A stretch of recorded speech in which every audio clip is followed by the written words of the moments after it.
अस्सलाम वालेकुम अवाम, क्या हाल है? कैसे हैं आप लोग? खुश हैं? मज़े में हैं? इब्तिदा करें।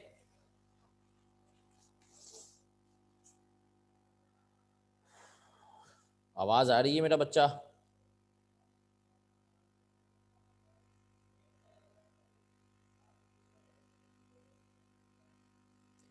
चलें सर, इब्तिदा करते हैं हम क्लास की अल्लाह का नाम लेकर।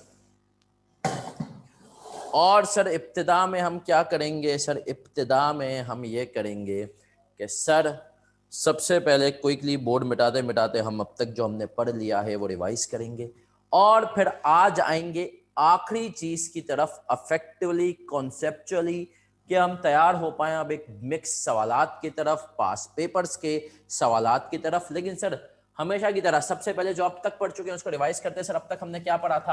अब तक हमने पढ़ा था कि सर जहां जहां ईपीएस की बात आएगी यही एक आईएएस है, लेकिन ये आईएएस कहता है कि मैं अप्लाई होऊंगा सिर्फ लिस्टेड कंपनीज के ऊपर और companies about to be list के ऊपर अप्लाई होऊंगा। सही है sir. Private company, public unlisted को ईपीएस मेरे हिसाब से निकालने के लिए कोई पाबंदी नहीं है, वो चाहे ईपीएस जैसे भी निकालें। हमारा स्कोप सिर्फ और सिर्फ लिस्टेड और companies about to be list है। सर पर हमने पढ़ा था बेसिक ईपीएस होती है, डाइल्यूटेड बेसिक होती है, कि आज की पोजीशन के हिसाब से ईपीएस क्या है? डाइल्यूटेड। फ्यूचर की पिक्चर दिखानी है लेकिन बुरी करके दिखानी है। ठीक है सर। सर जो बेसिक ईपीएस है, जो बेसिक ईपीएस है सर, हमने कहा उसमें जिंदगी बहुत ज्यादा गुलजार होती है, बहुत ज्यादा आसान होती है, कुछ मुश्किल नहीं होता। पासिंग मार्क्स आपको वही दिखा देगी। सर बेसिक ईपीएस में क्या होता है? हमने कहा सर न्यूमरेटर होता है, डिनोमिनेटर होता है। सर न्यूमरेटर में क्या होता है? हमने कहा सर न्यूमरेटर के अंदर दो चीजें होती हैं, और वो दो चीजें क्या हैं? हमने कहा सर न्यूमरेटर के अंदर प्रॉफिट आपके पास होता है, profit attributable to ordinary share holders, उसमें से आपको माइनस करना होता है एनसीआई का शेयर जो कि सिर्फ कंसोलिडेशन में आएगा, और आपको माइनस करना होता है प्रेफरेंस शेयर्स, इररिडीमेबल इररिडीमेबल। दो तरह के, क्यूमुलेटिव नॉन क्यूमुलेटिव। क्यूमुलेटिव का डिविडेंड हर साल माइनस करोगे, नॉन क्यूमुलेटिव का जब सवाल में गिवन होगा तब माइनस करोगे। डिनोमिनेटर में 5 शरारतें होती हैं: share issue during the year, bonus issue, right issue, share split और शेयर कंसोलिडेशन। फिर हमने कहा सर फ्यूचर की जब पिक्चर दिखानी होती है तो उसके लिए हम आते हैं डाइल्यूटेड ईपीएस, लेकिन फ्यूचर की बुरी पिक्चर दिखानी है। सर अगर फ्यूचर की बुरी पिक्चर दिखानी है तो फ्यूचर की बुरी पिक्चर के लिए जरूरी है कि सर फ्यूचर की बुरी पिक्चर के लिए हम उन शेयर्स को लें जिनकी वजह से ईपीएस गिरे, वरना जिनकी वजह से ईपीएस बढ़ती है उनका एंटी डाइल्यूटिव बोल के नहीं लेते। हमने कहा तीन तरह के आप समझें कि जो है शेयर्स होते हैं, तीन तरह के, जिसको पोटेंशियल ऑर्डिनरी शेयर्स कहते हैं। वो होते हैं जिनकी वजह से ईपीएस गिरती है। हमने कहा सर उनमें सबसे पहले कौन से होते हैं? सबसे पहले होते हैं, हमने कहा सर सबसे पहले होते हैं preference shares irredeemable. Preference share जो सर इररिडीमेबल होते हैं, वो हमने कहा कि सर उनकी वजह से क्या इंपैक्ट आता है? प्रेफरेंस शेयर्स इररिडीमेबल की वजह से जो इंपैक्ट आता है वो ये होता है क्या आपने न्यूमरेटर का इंपैक्ट ये होता है कि जो उनका डिविडेंड आप बेसिक के लिए माइनस करते हैं वो नहीं लेना होता। डिनोमिनेटर में जो उनकी वजह से नंबर ऑफ शेयर्स इंक्रीज होते हैं वो आपने ले लेने होते हैं। सही है सर। फिर हमने कहा कन्वर्टेबल लोन होता है, उसका लाइबिलिटी कंपोनेंट, इक्विटी कंपोनेंट, आपने liability component multiply by affective rate करना होता है, और आपने उसकी मदद से सर क्या कर लेनी होती है? इंटरेस्ट का amount net of tax, interest is tax allowable, ये भी हम देख चुके हैं, वो लेना होता है, और डिनोमिनेटर में आपको नंबर ऑफ शेयर्स ले लेने होते हैं। सर इसी तरीके से हमने कहा था, हमने कल पढ़ा था ऑप्शन और वारंट। ऑप्शन और वारंट जो होता है सर, ऑप्शन और वारंट हमने कहा मोस्ट वैल्यूटिव होता है क्योंकि ऐसे नंबर ऑफ शेयर्स बढ़ जाते हैं, और आपने कहा कि हम न्यूमरेटर को इंपैक्ट नहीं आता। ऑप्शन के केस में हमने कहा था सर फ्री शेयर्स लेने हैं, वो शेयर्स जो आपको फ्री पड़े। फिर हमने कहा सर ऑप्शंस दो तरह के होते हैं, वेस्टेड और नॉन वेस्टेड। वेस्टेड ऑप्शंस वो होते हैं कि सर जो फॉरेन से एलिजिबल होते हैं कि जिनकी वजह से हम शेयर इशू कर दें। आज हमने कहा एम्प्लॉय बोले शेयर इशू करो, हम इशू कर दें। नॉन वेस्टेड होते हैं जिनकी कंडीशंस बाकी होती हैं जो फ्यूचर में फुलफिल होंगी। हमने कहा उनके केस में फ़र्क ये होता है कि जब हम फ्री शेयर्स की कैलकुलेशन कर रहे होते हैं तो उनका जो फ्यूचर का एक्सपेंस होता है हमें उसको भी कंसिडर करना होता है। चले मेरा बच्चा, अब हम बढ़ेंगे आगे, और आगे बढ़ते हुए हमने कहा हम आएंगे और हम एक चीज पढ़ेंगे जिसको हम कहेंगे conti contingently issuable shares. Sir हमने कहा कंटीजेंटली इशुएबल शेयर्स क्या होते हैं? Will be issued if conditions are met. Sir अगर कंडीशंस मेट होंगी तो ही हम उनको इशू करेंगे, वरना नहीं करेंगे। उनको हम कहते हैं कंटीजेंटली इशुएबल शेयर। सर इसकी कोई एग्जांपल आपके दिमाग में आ रही है? बिल्कुल, जिन्होंने रिसेंट 2 अटेम्प्ट्स में, मेरा बच्चा रिपीट कर रहा हूं, जिन्होंने रिसेंट 2 अटेम्प्ट्स में अगर पढ़ा हुआ है, क्या पढ़ा हुआ है सर? जिन्होंने रिसेंट 2 अटेम्प्ट में पढ़ा हुआ है क्या सर FAR2? तो सर FAR2 के अंदर आपको याद हो एक होती थी कंटिजेंट कंसिडरेशन, है ना सर? कंटिजेंट कंसोलिडेशन में वो क्या होती थी? वो ये होती थी कि सर कंटिजेंट कंसिडरेशन पिछले दो तीन अटेम्प्ट से पहले, शायद 2 से 3 अटेम्प्ट पहले FAR2 के सिलेबस में आई। सर वो ये होती थी कंटिजेंट कंसिडरेशन कि हम कहते थे कि भाई आज हमसे आप इतने शेयर्स ले लें, इतना पैसा ले लें, पेरेंट सब्सिडी को कहता था, और 1 साल के बाद अगर आपने हमारी ये कंडीशंस फुलफिल कर दी तो हम आपको मजीद इतने शेयर्स जो है और देंगे सब्सिडी के पुराने ओनर से, पेरेंट कहता था। सर वो कंडीशन क्या होती थी कि सब्सिडी पहला साल इतने जो है इतना तक का प्रॉफिट कमा ले पहले साल में। सर ये सही है सर। दूसरी एग्जांपल सर कोई और दें। हमने सर इसकी बहुत सारी एग्जांपल हो सकती है। हमने अपने एम्प्लॉयज को कहा है कि यार तुम लोग बहुत ज्यादा काम चोर हो, तुम दिल लगाकर काम करो, और अगर तुमने 1 साल के अंदर 10 लाख यूनिट्स बना दिए तो तुम लोगों को सबको हम 5-5 शेयर्स इशू करेंगे। ये एक कंडीशन हो सकती है सर कि ये शेयर्स अभी इशू नहीं हुए, फ्यूचर में इशू होंगे जब एक कंडीशन फुलफिल हो जाए। सही है सर। इनको हम कहते हैं कंटिजेंटली इशुएबल शेयर्स। सही है सर। तो अब आते हैं सर, हमने कहा इसकी ट्रीटमेंट क्या होगी। चार्ट पहले बनाते, हमने कहा बेसिक ईपीएस पे क्या इंपैक्ट होगा इनका, बेसिक ईपीएस पे क्या होगा, और डाइल्यूटेड ईपीएस पे क्या इंपैक्ट होगा, डाइल्यूटेड ईपीएस पे क्या इंपैक्ट होगा। सही है सर। हमने कहा बेसिक ईपीएस पे no impact until shares are issued. कोई इंपैक्ट बेसिक पे नहीं आएगा जब तक ये शेयर्स वाकई में इशू ना हो जाएं। ठीक है सर। हमने कहा सर क्या डाइल्यूटेड पे इसका इंपैक्ट आएगा? यस, डाइल्यूटेड के ऊपर हमने कहा इसका इंपैक्ट आएगा। और हमने कहा डाइल्यूटेड के ऊपर पहले मैं समरी में एक बात यहां पे लिख दूंगा, उसको समझ लेंगे, और फिर हम आएंगे इसकी स्पेसिफिक डिफरेंट तरह की कंडीशंस के ऊपर। सही है सर। यहां पर हम लिखेंगे treat end of reporting period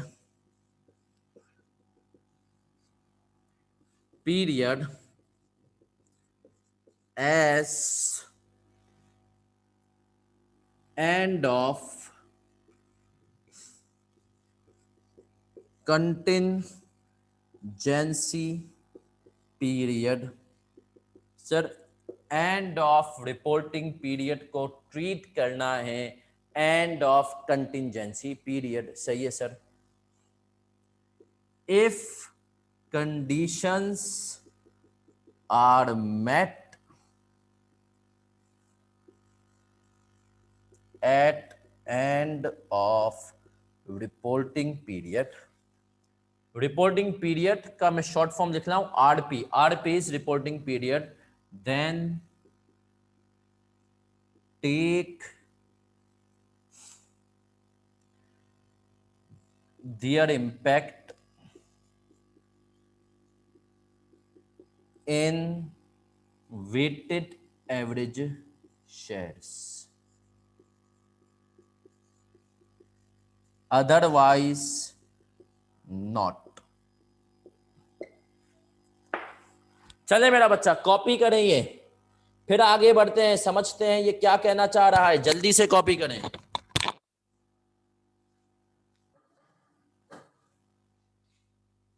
जल्दी से कॉपी करें।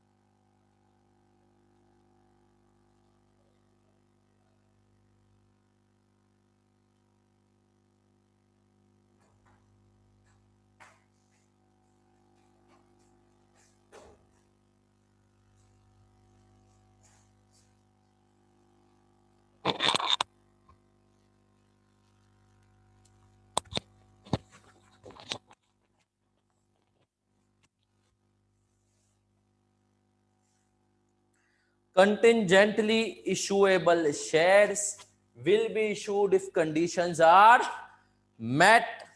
Basic EPS, diluted EPS, basic के साथ लिखा है, इनका कोई इंपैक्ट नहीं है अंटिल शेयर्स आर इशूड।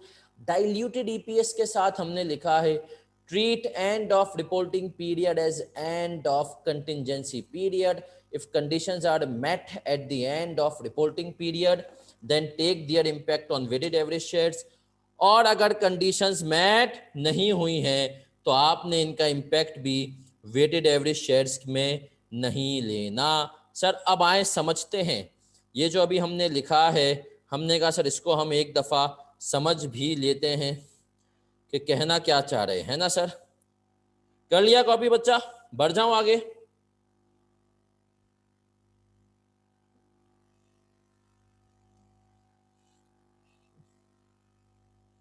जल्दी कॉपी करो।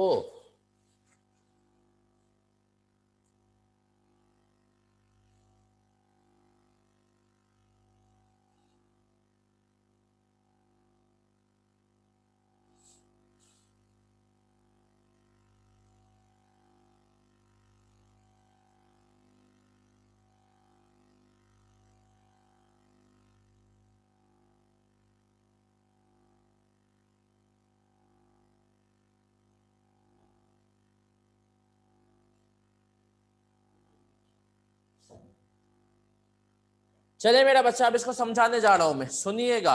कंटिंजेंटली इशूएबल शेयर्स के केस में आपने क्या करना है सर, फिर रिपीट करता हूं, सही है सर। जिन हजरात ने लेट ज्वाइन किया कि सर हमने कहा आपको ये देखना है कि कंडीशंस मेट हुई हैं या नहीं हुई हैं, या आपने देखना है कि सर ये शेयर्स क्या होते हैं। सही मानों में सर ये वो शेयर्स होते हैं जब आपने कहा कंडीशन मेट हुई तो इशू करेंगे वरना नहीं करेंगे। अब ये कंडीशंस क्या होती हैं सर, ये कंडीशंस हो सकती हैं प्रॉफिट बेस्ड। प्रॉफिट बेस्ड क्या होती हैं भाई, ये कंडीशंस हो सकती हैं कि भाई कंपनी ने अगले 3 सालों में मिला के 50 मिलियन का प्रॉफिट कमाना है, ठीक है सर। सर और क्या कंडीशंस हो सकती हैं, हमने कहा सर कंडीशंस हो सकती हैं कि कंपनी की मार्केट प्राइस अगर eight the end of the period इतनी हुई तो शेयर इशू होंगे वरना नहीं होंगे, 3 साल के बाद इतनी हुई एवरेज मार्केट प्राइस तो होंगे वरना नहीं। तो हमने कहा सर ये डिफरेंट तरह की कंडीशंस हो सकती हैं।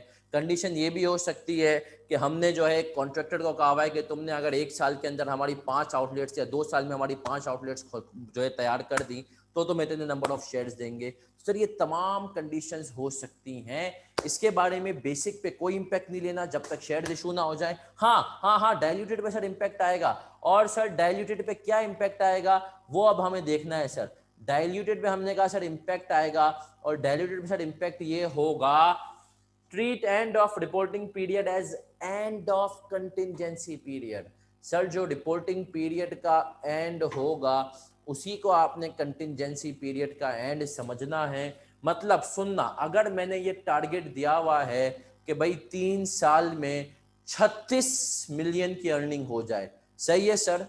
अब मुझे देखना है पहले साल के एंड में 36 मिलियन की अर्निंग्स हुई हैं या नहीं है। अगर पहले साल में 36 मिलियन की अर्निंग्स नहीं हुई हैं तो मैं डाइल्यूटेड ईपीएस में भी कोई इंपैक्ट नहीं लूंगा। लेकिन अगर मैंने देखा पहले साल ही कंपनी ने 40 मिलियन की अर्निंग्स कर दी, इसका मतलब है treat end of reporting period as end of contingency period. अगर कंडीशंस आर मेट, पहले साल 40 की हो गई at the end of reporting period, then take their impact in weighted average shares. तब आप अज्यूम ये करें कि आपको शेयर इशू करने पड़ेंगे और आपको डाइल्यूटेड ईपीएस में वेटेड एवरेज शेयर्स बढ़ाने पड़ेंगे। सही है सर। एक और एग्जांपल दें सर। बिल्कुल एक और एग्जांपल देते हैं। हमने कहा कि सर, हमने कहा हुआ था भाई हमारे शेयर प्राइस थी आज 12 रुपए। हमने कहा आपने जो है कुछ एम्प्लॉइज को, हमने कहा देखो भाई तुम दिल लगा के काम करो, कंपनी अच्छा परफॉर्म करेगी और शेयर प्राइस बढ़नी चाहिए।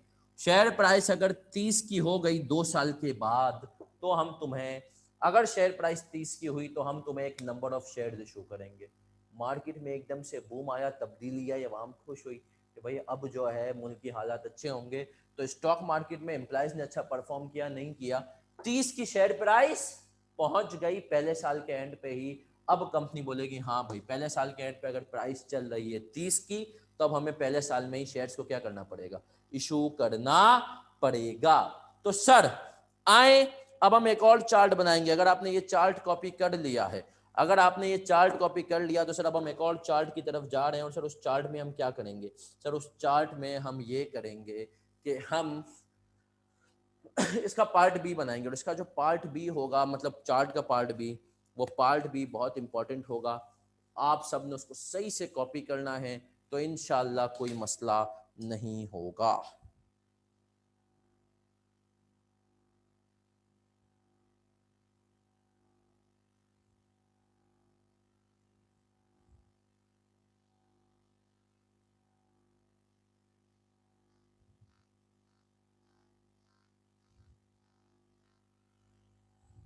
चलें सर, अब सबकी तवज्जो बोर्ड पे।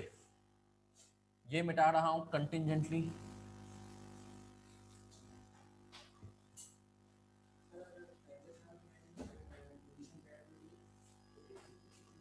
नहीं, पहले साल के एंड में हमने कहा इशू 2 साल के बाद करेंगे, अभी समझ में आएगा। लेकिन कंडीशंस डाइल्यूटेड में सिर्फ देखना है पहले साल के एंड पे क्या है। अभी सवाल करेंगे समझ में आ जाएगा सर। अभी शायद इतना अच्छे क्लियर ना हो, लेकिन आप जब सवाल करेंगे आप बोलेंगे सर बड़ा हल्का है। सही है सर। आए टाइप्स ऑफ कंडीशंस, ये चार्ट आपने इस चार्ट के बाद एक सही बनाना है। और ये थोड़ा सा लंबा चार्ट है, इसके लिए जगह बड़ी वाली दिखेगा। अगर नॉर्मल पेज पे नहीं तो सर लैंडस्केप पे बनाएगा। टाइप्स ऑफ कंडीशंस अंडर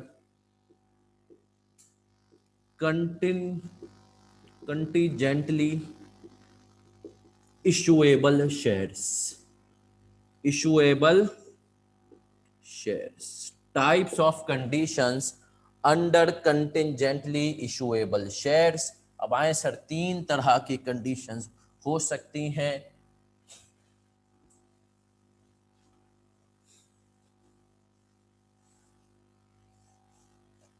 पहली तरह की कंडीशंस होंगी कंडीशंस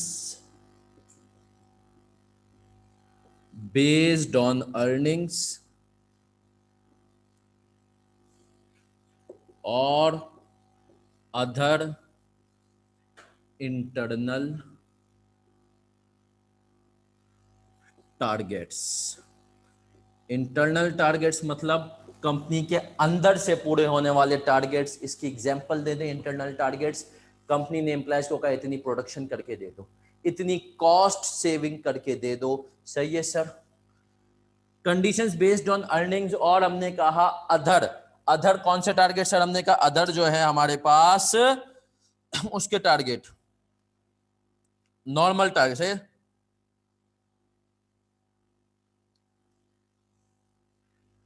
कैलकुलेशन ऑफ डाइल्यूटेड, डीईपीएस का मतलब है डाइल्यूटेड अर्निंग पर शेयर। सही है। विल बी बेस्ड ऑन,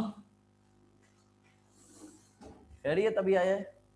अच्छा अच्छा, will be based on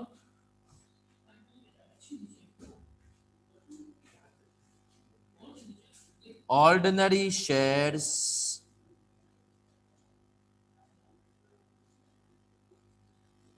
that would be issued, ordinary shares that would be issued if the amount of earnings,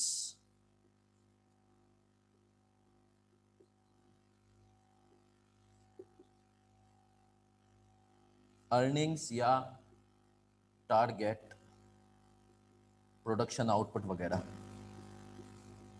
production output वगैरह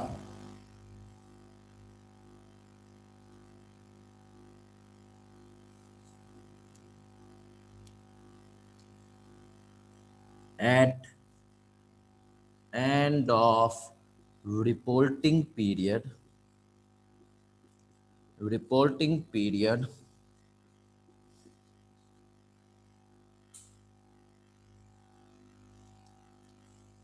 were amount of earning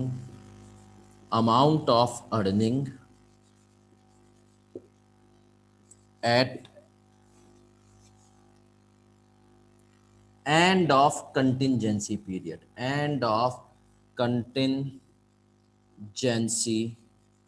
period। Sir ये थोड़ा सा लंबा है, लेकिन हमने कहा सर कोई मसला नहीं, मैं पढ़ भी देता हूं। conditions based on earnings or other internal targets, calculation of diluted earning per share will be based on ordinary shares that would be issued if the amount of earnings target production output of end of reporting period what amount of earnings at the end of contingency period।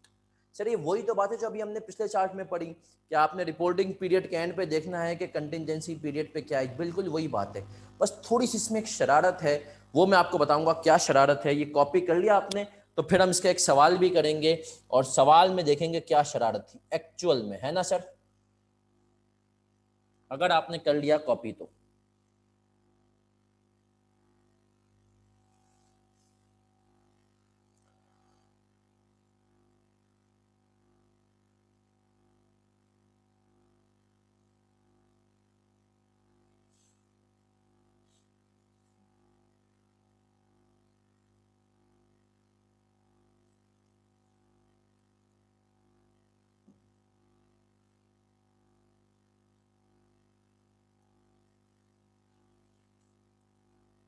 Copy कर ले।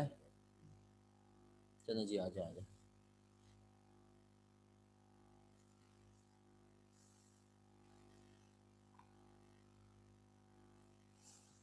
कर लिया copy तो sir अच्छा ये chart मैं आधा बनाऊंगा, एक एग्जांपल कराऊंगा और फिर आपने करना है।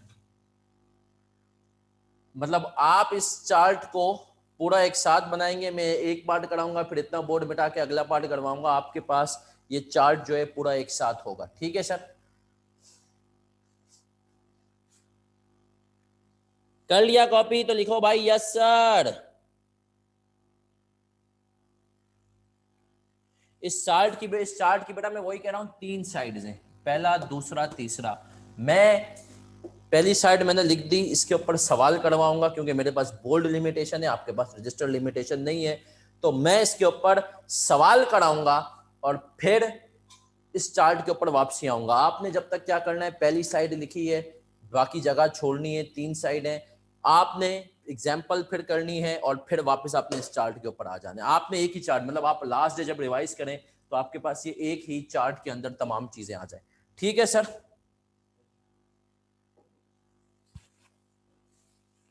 बेटा कंटिजेंटली इशूएबल शेयर्स हैं कि शेयर्स हम तब इशू करेंगे जब आपने कहा कंडीशंस पूरी हो जाएं। अब मेरा बच्चा सबने बोर्ड पे देखना है, प्लीज सबकी तवज्जो होगी बोल्ड पर।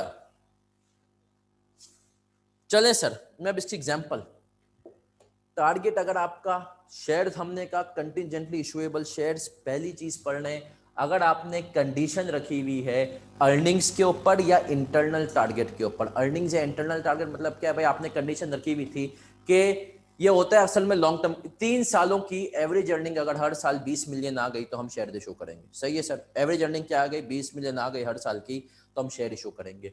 3 सालों में आपने जो है कंपनी को सेविंग्स करके दे दी, आपने कंपनी को, अगर आपने आपके एम्प्लॉइज ने मिलकर 45 मिलियन तक की सेविंग्स करके दे दी, कॉस्ट ऑफ प्रोडक्शन कम करके दे दी, तो हम आपको शेयर इशू करेंगे। सही है सर? तो हमने कहा ये एक टारगेट होता है, ये एक टारगेट होता है कि अगर ये कंडीशन मीट करोगे तो शेयर इशू होंगे वरना नहीं होंगे। अब आपने कहा सर मैं बेसिक में तो तब लूंगा जब शेयर एक्चुअल में इशू होंगे, लेकिन डाइल्यूटेड की कंप्यूटेशन में ईयर एंड पे इनको लूं ना लूं, क्योंकि सर अब तक जो हमने पढ़ा था ना उन सब में कंफर्म होता था कि तकरीबन शेयर इशू होंगे। यहां पर हो भी सकते हैं और नहीं भी हो सकते। सही है सर, कंडीशंस के ऊपर मीट करती हैं जो कि फ्यूचर में पूरी होनी है। अब हम क्या करें सर, तो आईएएस ने कहा रिपोर्टिंग डेट पे आओ और देखो कि टारगेट रिपोर्टिंग डेट पे क्या लग रहा है, पूरा हो गया या बाकी है। अब आए सर, इसमें एक छोटी सी शरारत की तरफ आऊंगा। छोटी सी शरारत है जो कि आईएएस में, जो कि बच्चा कंफ्यूज होगा। सपोज करें, मैं आपको सपोज करना हूं, target was average earning of rupees, example दे रहा हूं, सही है। ये आपने अगर कॉपी भी करनी है तो नीचे करना है, ना भी करने तो कोई मसला नहीं। 20 million over next 3 year, average earnings 20 million per annum over next 3 year। अब सर सुनना, अगर आपका टारगेट ये था कि भाई 20 मिलियन की आपकी अर्निंग्स होनी चाहिए ओवर नेक्स्ट 3 इयर्स, आपने कहा, सुनना, ईयर 1 पे आप आए, आपने कहा सर ईयर 1 पे अर्निंग्स आ गई 25 मिलियन। तो सर क्या ईयर 1 पे अगर हम देख रहे हैं भाई एवरेज अर्निंग का टारगेट क्या था, 20 मिलियन एवरेज 3 सालों के दरमियान। अगर ईयर 1 पे 25 मिलियन की अर्निंग्स आ गई तो क्या हम शेयर इशू कर दें? क्या हम शेयर इशू कर दें? नहीं सर, अगर ईयर 1 पे 25 की अर्निंग्स आई तो हमने कहा नहीं सर, आपने तो कहा था एवरेज 20 है, तो क्या 20 तो आ गई हमारी, तो क्या हम शेयर इशू कर दें? नहीं सर, अर्निंग्स में यही मसला है। उसने कहा अर्निंग्स के केस में तुम्हें क्यूमुलेटिव टारगेट पे जाना है, तुम्हें क्यूमुलेटिव फिगर पे जाना है। किस पे जाना है? Cumulative figure. अब ये सुनना सर, अर्निंग्स के केस में क्यूमुलेटिव फिगर का मतलब ये है, अर्निंग्स के केस में आपने क्या करना है, पहले साल 25 है, आपने कहा एवरेज 20 से तो ज्यादा है, लेकिन अभी आप इशू नहीं करेंगे। सपोज करें ईयर 2 में आप आए, ईयर 2 में अगली साल अर्निंग्स आ गई 35 मिलियन की। सर अब कितना हो गया? 60 मिलियन। अब आपने कहा सर मुझे 3 सालों की एवरेज चाहिए थी, 20 इंटू 3 60। अगर 3 सालों की टोटल अर्निंग 60 मिलियन है और फिर मैं डिवाइड बाई 3 करूंगा तो एवरेज अर्निंग कितनी आ जाएगी?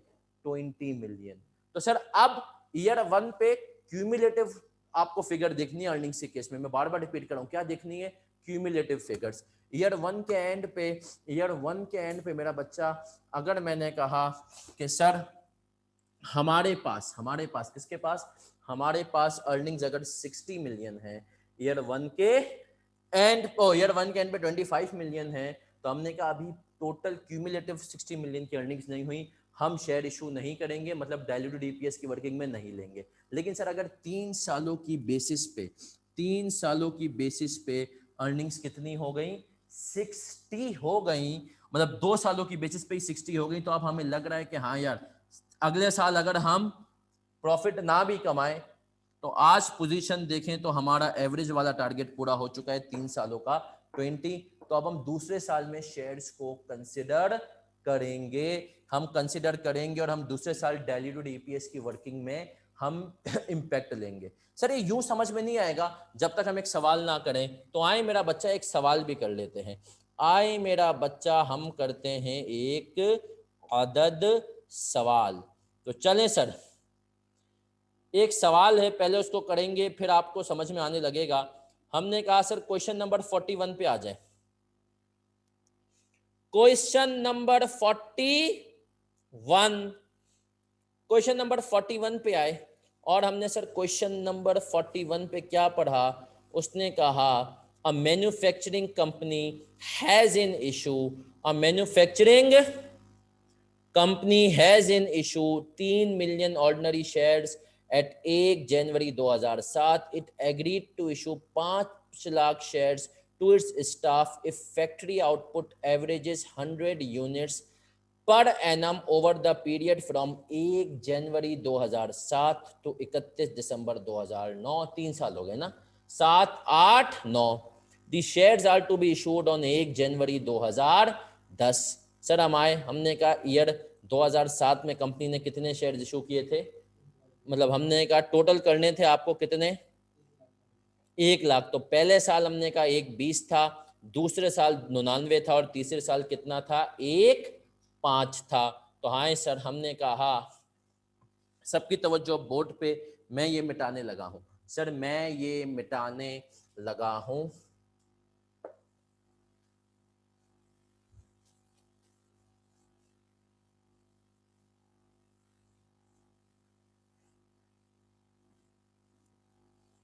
और हमने कहा सर इस सवाल पे हम आते हैं, हम इस सवाल पे आते हैं और हमने कहा हम कंप्यूट करेंगे बेसिक और डाइल्यूटेड ईपीएस। इसने कहा भैया 3 सालों की बेसिक भी बता दीजिए और 3 सालों की डाइल्यूटेड भी। ठीक है जी, हमने कहा बेसिक भी बताते हैं। भाई कौन कौन से साल थे, ईयर 1 2 3 है नहीं, 2007 8 9 ना। तो हमने कहा 2009, 2008 और 2007। अभी कोई कॉपी नहीं करना। बेसिक ईपीएस सर याद रखें, सवाल में पासिंग मार्क्स निकालना सीखें।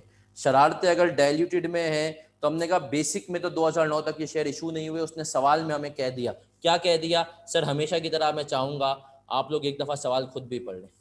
सवाल में उसने हमें कह दिया कि भैया जो है इशू तब करेंगे जब जो है नए शेयर 1 जनवरी 2010 को इशू करेंगे। सही है सर। तो इसका मतलब ये है कि सर जो है बेसिक पे तो कोई इंपैक्ट नहीं है, इसने हमें प्रॉफिट दिया हुआ है 3 सालों का। प्रॉफिट एट्रीब्यूटेबल कितना है भाई, जल्दी बता दो 2009 का। 745,000। 2008 का 655,000 और 2007 का 780,000। और हमने कहा वेटेड एवरेज शेयर्स में भी कोई दिक्कत नहीं ना सर, वेटेड एवरेज शेयर्स कितने, 3 सालों के सेम ही होंगे ना सर। कितने गिवन है, हमने कहा सर वेटेड एवरेज शेयर्स हमारे पास गिवन है 3 million ordinary shares in issue. तो हमने कहा 3 मिलियन 3 मिलियन ईपीएस निकाल दो। बेसिक कितनी आ गई, बेसिक ईपीएस कितनी आई जल्दी,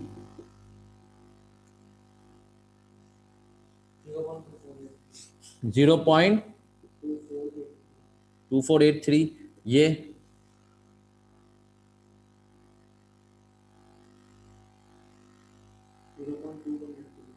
0.83 और ये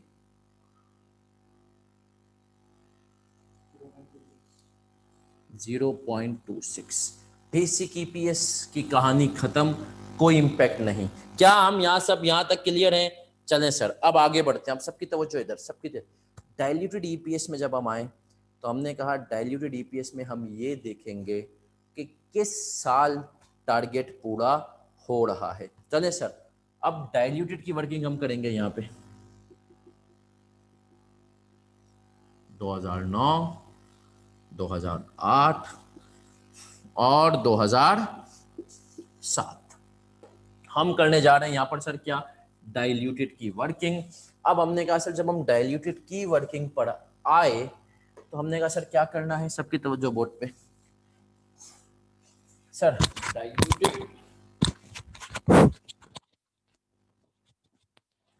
डाइल्यूटेड की वर्किंग पे आपने 2007 में चेक किया।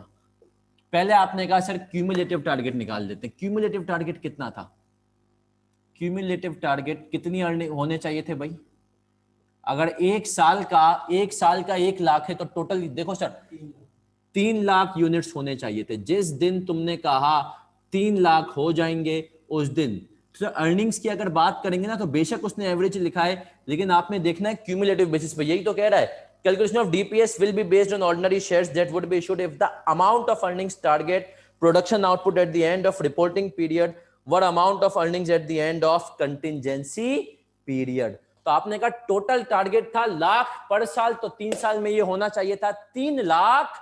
लेकिन पहले साल सिर्फ कितने यूनिट्स बन रहे हैं, पहले साल कितने यूनिट्स बन रहे हैं जल्दी बताओ, हमने कहा सर पहले साल जो यूनिट्स बन रहे हैं वो 1,20,000, तो बताएं सर क्या टारगेट पूरा हुआ,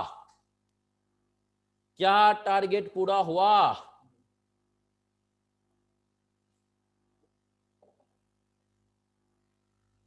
जवाब दे सब।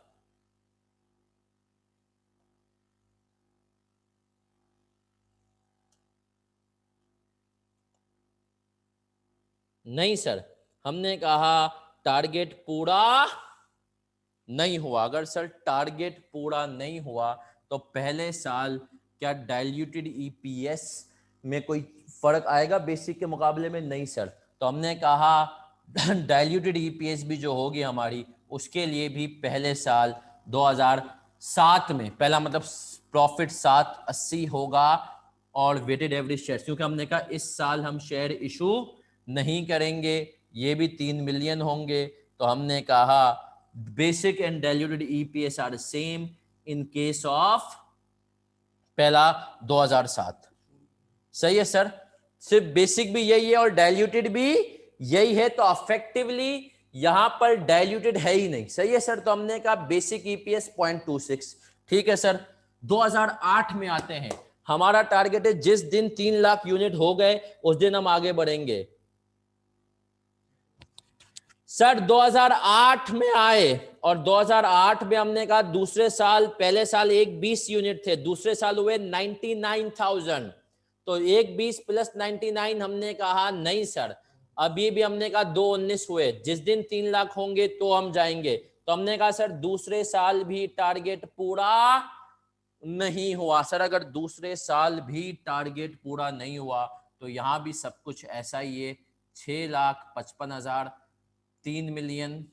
ये सिर्फ मैं आपको प्रेजेंटेशन के लिए शो करके बता रहा हूँ, प्रैक्टिकल लाइफ में फिर हम ये वर्किंग वगैरह करते ही नहीं। सही है सर, 0.2183। सही है सर। अब आते हैं तीसरे साल। तीसरे साल सर आए 2009 में, और 2009 में क्या हुआ, क्या टारगेट पूरा हुआ? पहले साल हमने कहा 1,20,000 यूनिट थे, यस सर। दूसरे साल कितने थे? 99,000 2008 में, और 2009 में कितने थे भाई? 1,05,000। तो टोटल हो गए, डिवाइडेड बाई 3 करें तो हमने कहा 1 लाख से ज्यादा ही हो गए ना सर। हमने कहा तकरीबन ये हो गए शायद 1,08,000, है ना? हाँ सर, 324 डिवाइड बाई 3, तो अब एवरेज का टारगेट पूरा हो गया। हमें 3 लाख चाहिए थे, ये कितने हो गए? 324, और एक साल की एवरेज भी 1,08 आ गई। असल टारगेट था 3 लाख का, और यहां पर इन तीनों को मिला के हमने कहा 3,24,000 शेयर इशू हो गए। अब हम डाइल्यूटेड ईपीएस की वर्किंग में इन शेयर्स का लेंगे सर इम्पैक्ट। और हम क्या कैसे इम्पैक्ट लेंगे? हमने कहा कि सर यहां पर प्रॉफिट वही रहेगा, कितना? 7,45,000। ठीक है सर। वेटेड एवरेज शेयर्स में हम ले लेंगे 3 मिलियन शेयर्स नॉर्मल थे, बाकी हमने कहा नए शेयर्स कितने आ रहे हैं सर? हमने कहा 5 लाख, तो हम इसको कर देंगे 3 मिलियन प्लस 0.5, 3.5 मिलियन। तो भाई ईपीएस कितनी आ गई डाइल्यूटेड वाली, जल्दी बताओ? 0. तो सर ये हो गया हमारी पहली कंडीशन। फिर रिपीट कर रहा हूं, अगर अर्निंग्स पे या इंटरनल टारगेट्स प्रोडक्शन वगैरह का होगा तो आपने क्यूमुलेटिव फिगर पे देखना है कि अगर बेशक वो एवरेज की बात कहे, पर आपने कहा अगर उसने एवरेज भी कहा है तो 3 साल में टोटल उसको कितने का टारगेट चाहिए, कितने का प्रॉफिट चाहिए, कितने का आउटपुट चाहिए? 3 लाख का।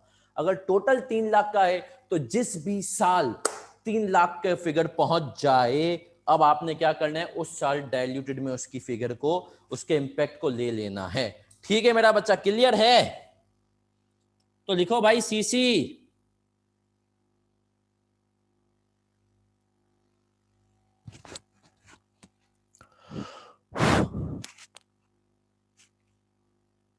उसामा नासिर तेरा दोस्त कहाँ है?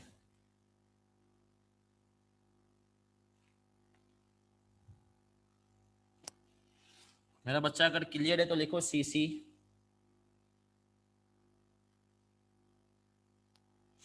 लास्ट पॉइंट मैंने बताया कि सर अगर नहीं बेटा, वैसे मैं ना कुछ 40-50 अवाम तो सर ऐसी है जो कि मुसलसल कह रही है कि सर हम यूट्यूब पे देख लेंगे और सर रिकॉर्डिंग देखेंगे क्लास, है ना सर। फाइनल में जैसे ही सीफेप में आते हैं तो आवाम बिजी हो जाती है।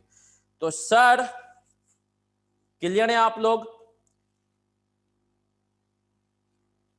तो सर मैंने लास्ट पॉइंट ये कहा, रिपीट में कर रहा हूं, लास्ट पॉइंट ये था कि आपने अगर अर्निंग्स की बेस पे टारगेट है या क्यूमुलेटिव प्रोडक्शन बेस के ऊपर टारगेट है तो आपने देखना है कि eight the end of period, eight the end of जिस साल क्यूमुलेटिव टारगेट, क्यूमुलेटिव मतलब टोटल जितनी अर्निंग्स होनी है over the period of contingency, contingency period यहाँ पे 3 साल का था, 7, 8, 9, अगर वो अर्निंग्स आपकी हो गई हैं जिस भी साल, उतने पे आपने जो है उस साल पे डाइल्यूटेड ईपीएस में उसका इंपैक्ट लेना है। अगर अर्निंग्स नहीं हुई तो नहीं लेना। जैसे इस सवाल में 7 और 8 में टोटल हमें 3 लाख यूनिट्स की प्रोडक्शन पे जाना था ताकि हमारी एवरेज 1 लाख आ जाए, टोटल टारगेट को देखना है 3 लाख को।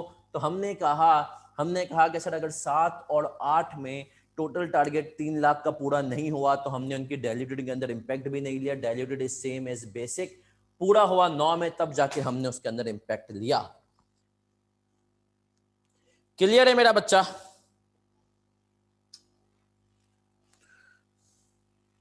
तो बोलो यस सर।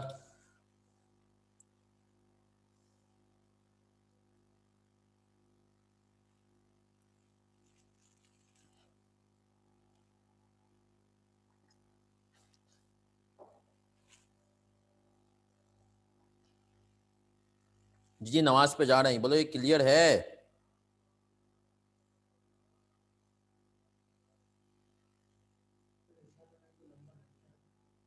चलते हैं, लेकिन फिर वो जमात थे यार, आवाम जो है ना चाहती है सर जमात से एक ब्रेक दे दें।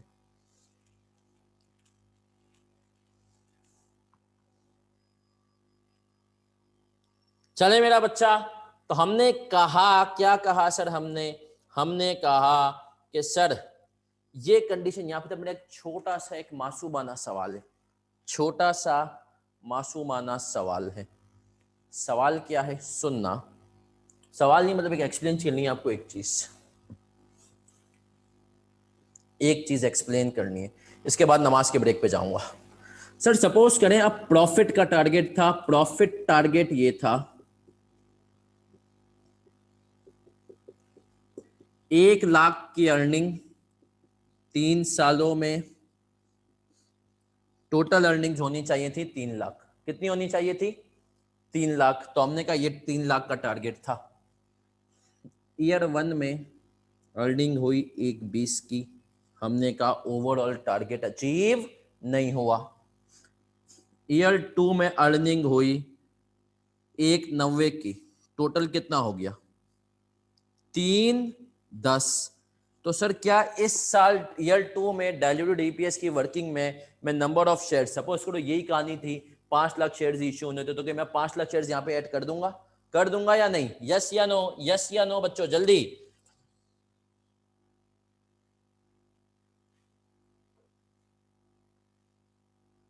सब जाओ। यस सर मैं कर दूंगा, क्योंकि मैंने कहा मुझे क्यूमुलेटिव टारगेट को देखना है अर्निंग्स के केस में, सही है, या इंटरनल टारगेट्स प्रोडक्शन वगैरह के बेस में। अगर हो गया तो हाँ भाई मैंने कहा मैं कर दूंगा।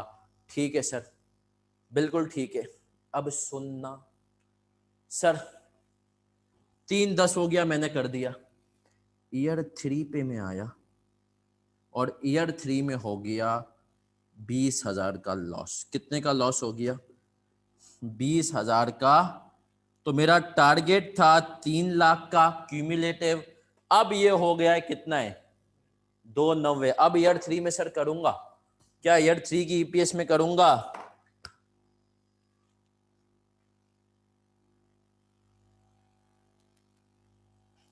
नहीं सर, ईयर 3 की ईपीएस में फिर मैं डाइल्यूटेड का इंपैक्ट, यहां पर मैंने अगर 3.5 कर दिया होगा तो अब यहां पर मैं फिर किस पे आ जाऊंगा? 3 मिलियन पे आ जाऊंगा। सही है सर, किस पे आ जाऊंगा? 3 मिलियन पे आ जाऊंगा। अब एक मासूमाना सवाल है, फिर हम जाएंगे नमाज की ब्रेक पे। बस एक छोटा सा और कॉन्सेप्ट, आइए सेठ, तुम लोगों को याद है उसका नाम क्या था? आइए सेठ का क्या नाम था? आइए सेठ, changes in accounting estimates errors, है ना सर। और हमने कहा अब सर सुनना, और हम ईपीएस मतलब हम उसमें, तुम्हें याद होगा, एक बराबर वाले कॉलम में रीस्टेट लिखते थे। क्या लिखते थे? रीस्टेट लिखते थे। अब मेरा एक सवाल है सर, ईयर 2 में आपने डाइल्यूटेड की वर्किंग में इस बेसिस पे कि क्यूमुलेटिव टारगेट भाई पूरा हो गया ईयर 2 पे, ये हमें कहता है कि रिपोर्टिंग पीरियड, ईयर 2 के रिपोर्टिंग पीरियड को देखो, अगर ये एंड ऑफ कंटिजेंसी पीरियड होता तो टारगेट पूरा हो गया। आपने कहा हाँ, कंटिजेंसी पीरियड में भी 3 लाख का प्रॉफिट चाहिए था, क्यूमुलेटिव ईयर 2 में भी क्यूमुलेटिव कितने का हो गया? 3,10,000 का टारगेट पूरा हो गया, आपने कर लिया। लेकिन ईयर 3 में 2009 में मतलब फिर से आपने कहा टारगेट पूरा नहीं हुआ और आपने इसको डाइल्यूटेड ईपीएस को रिवाइज कर दिया। लेकिन सर क्या 2008 की जो आप डाइल्यूटेड ईपीएस पेश कर चुके हो उसको हम रीस्टेट करेंगे? तो जवाब है नहीं करेंगे। याद रखना, ईपीएस सिर्फ 4 केसेस में रीस्टेट होती है। नोट कर लो, नोट कर लो, नोट कर लो, ईपीएस सिर्फ 4 केसेस में रीस्टेट होती है। सही है, बल्कि इसको कर लो, ईपीएस को 5 केसेस में ईपीएस रीस्टेट होती है। 5 केसेस में ईपीएस रीस्टेट होगी, और कोई केस नहीं है जिसमें रीस्टेट होगी। पहला केस बोनस, बोनस के केस में EPS will be restated in case of, फिर 1 2 3 4, बोनस के केस में होगी, राइट इशू के केस में होगी, शेयर स्प्लिट में होगी, शेयर कंसोलिडेशन में होगी, और एरर की वजह से होगी। Bonus, right issue, share split, share consolidation और एरर, इन 5 केसेस में सर ईपीएस रीस्टेट होगी। वरना हमने कहा कि सर ईपीएस रीस्टेट नहीं होगी। पिछले साल अगर आपने डाइल्यूटेड को उस टाइम की कंडीशन के हिसाब से 3.5 के हिसाब से कर दिया था, इस साल कंडीशन मीट नहीं हुई, तो आपको डाइल्यूटेड को फिर से रीस्टेट करने की जरूरत नहीं है। चले मेरा बच्चा, हम ले लेते हैं नमाज का ब्रेक। और कितनी देर का सर ये ब्रेक है? सर ये ब्रेक है, हम लेते हैं 15 मिनट का। 15 मिनट के ब्रेक के बाद हम मिलते हैं और आगे बढ़ते हैं। चलें सर।